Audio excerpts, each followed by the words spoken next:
हर खबर पर होगी आपकी पकड़। डाउनलोड कीजिए एबीपी लाइव ऐप।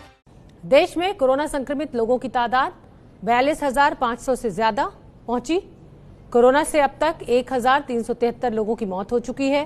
हालांकि ठीक होने वालों का आंकड़ा संतोषजनक है। इलाज के बाद अब तक 11,700 से ज्यादा मरीज ठीक हुए हैं। एबीपी न्यूज से एक्सक्लूसिव बातचीत में केंद्रीय स्वास्थ्य मंत्री डॉक्टर हर्षवर्धन ने बताया कि दुनिया के दूसरे देशों के मुकाबले भारत की स्थिति काफी बेहतर है।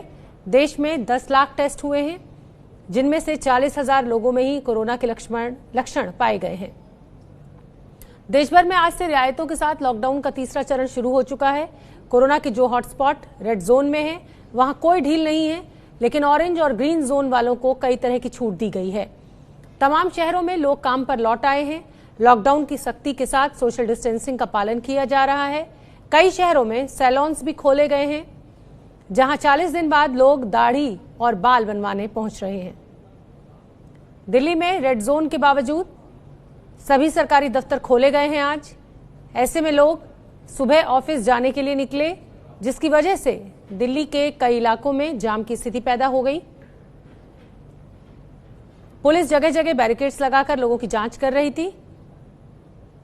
जाम दिल्ली पुलिस की बैरिकेडिंग की वजह से हुआ। उधर लॉकडाउन में ढील मिली तो शराब की दुकानों के बाहर लंबी लंबी कतारें देखी गई। सुबह दुकान खुलने से पहले ही लोग कतार बनाकर खड़े हो गए। दिल्ली के कई इलाकों में सुबह से ही लोग लाइन में लगे हुए नजर आए। कर्नाटक के बेंगलुरु में तो शराब की दुकानों के बाहर 1.5 किलोमीटर लंबी लाइन लग गई।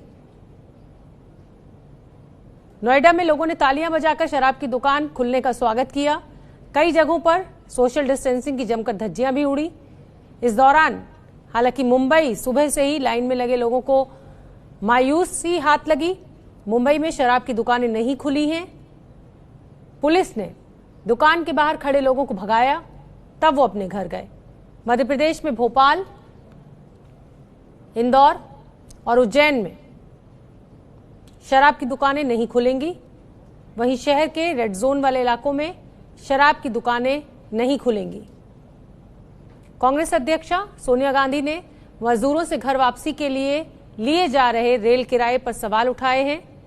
इस मुद्दे पर केंद्र को घेरते हुए उन्होंने ऐलान भी किया है कि अब कांग्रेस की सभी इकाइयां मजदूरों के किराए का भार उठाएंगी। जब विदेशों से भारतीयों को फ्री लाया जा सकता है, गुजरात में एक कार्यक्रम में ट्रांसपोर्ट और खाने पीने पर 100 करोड़ रुपए खर्च किए जा सकते हैं। और रेल मंत्रालय प्रधानमंत्री कोरोना फंड में 151 करोड़ रुपए दे सकता है, तो फिर श्रमिकों के किराए का खर्चा क्यों नहीं उठा सकता?